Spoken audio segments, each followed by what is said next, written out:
Okay, so now let's have a look at two sample stocks we have here. But this time, I'm going to throw the moving averages inside. I'm going to put the MACD along with it, and I'm also going to put the RSI along with it.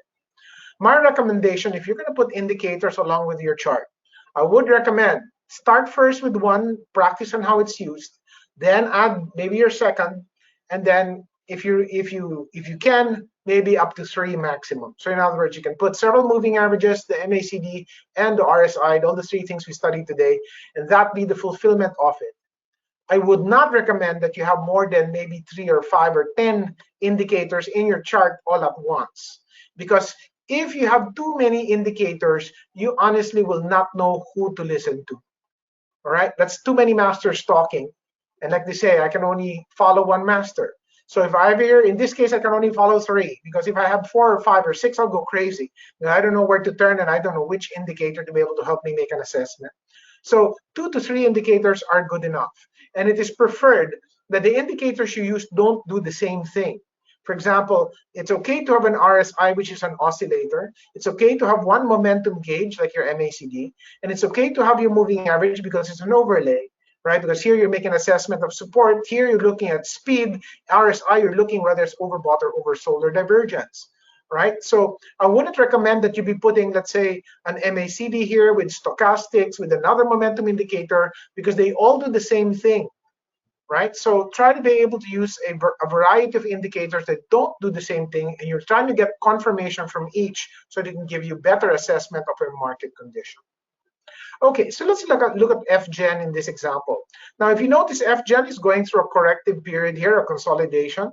And if you notice, this push up here, breaking over the band that you see, that is a potential breakout situation. Now, let's try to make an assessment based on each indicator that we've studied so far. Let's start with the moving average. So your moving averages, the question is the price now above or below your moving averages? It is actually above all 3 that we have plotted in here. So that means if the price is standing over these moving averages, I could say the stock price, or this, is now above its short-term, medium-term, and long-term trend, let's say. And so if all trends are pointing up, that's a good standing for me to be in, and that could complement my buy signal on the breakout. Second, let's make an analysis based on your MACD. Now, MACD, as far as this is concerned, is showing me a buy trigger.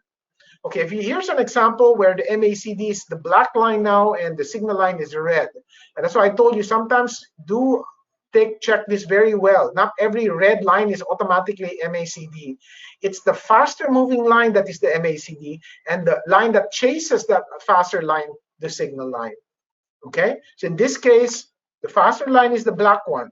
And you can see in this case, it's climbing now, going over the 0 line, and it's now under buy mode. So it's now in buy mode, and it complements what the moving average is telling you, and also complements the breakout of the range of the pattern we're looking at.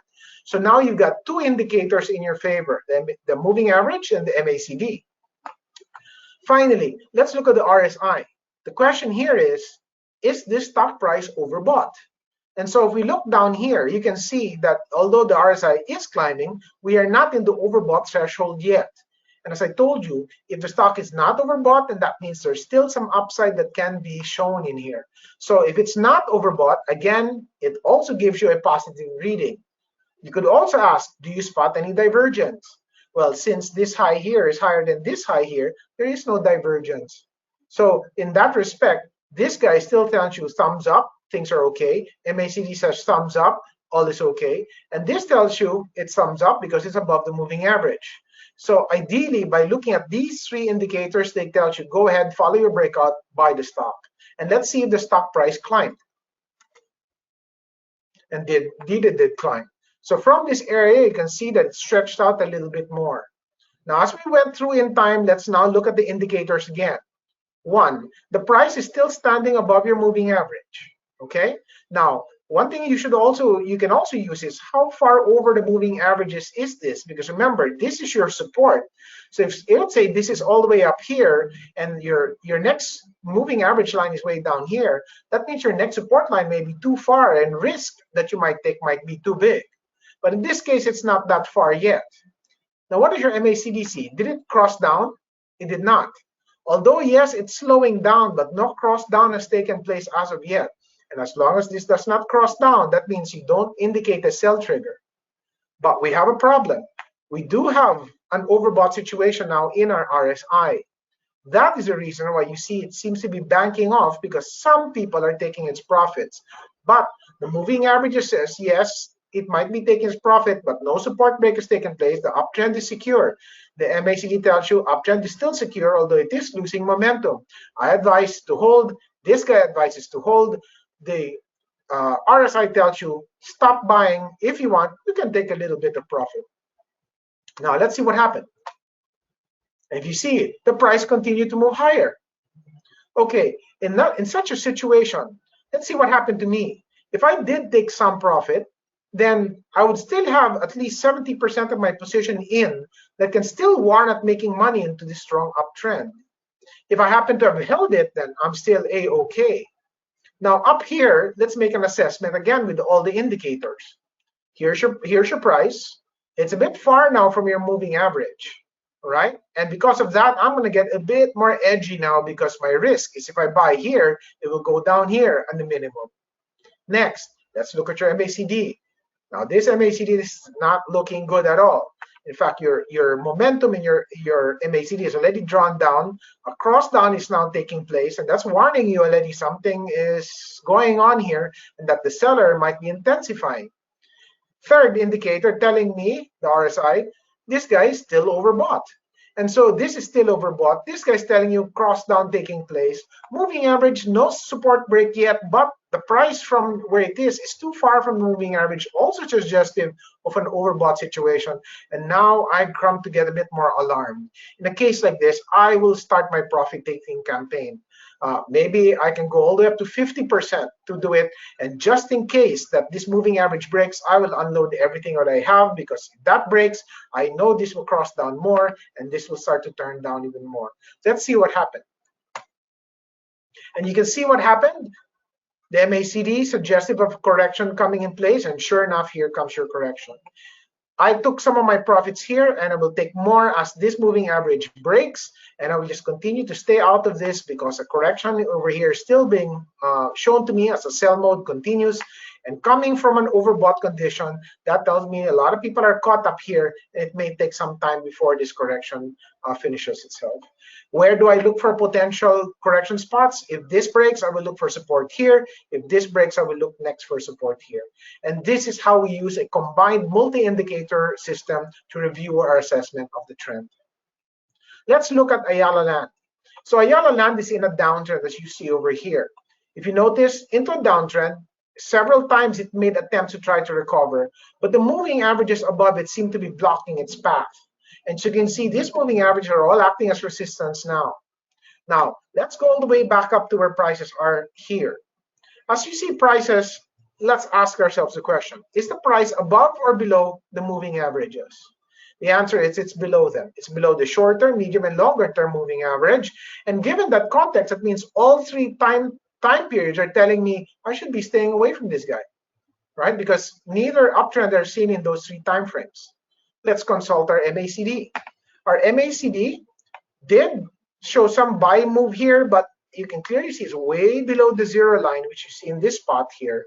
And now you're even seeing a possible cross down situation. So this shows edginess because it's still below the zero line. Now, are we oversold in this case? No.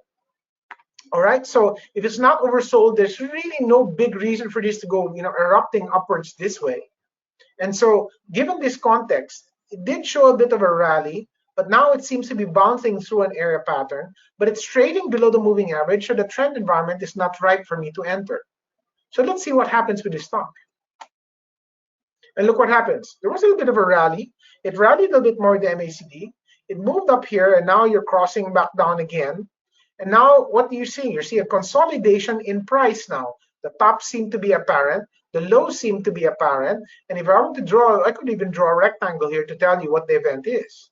So if I have a rectangle brewing right now, what should I be doing with my MACD? I shouldn't be paying too heavy attention to it. But even now, this is not looking too good, right? I may not be oversold anymore And so if it's not oversold, it doesn't really mean that this needs to rally so much more.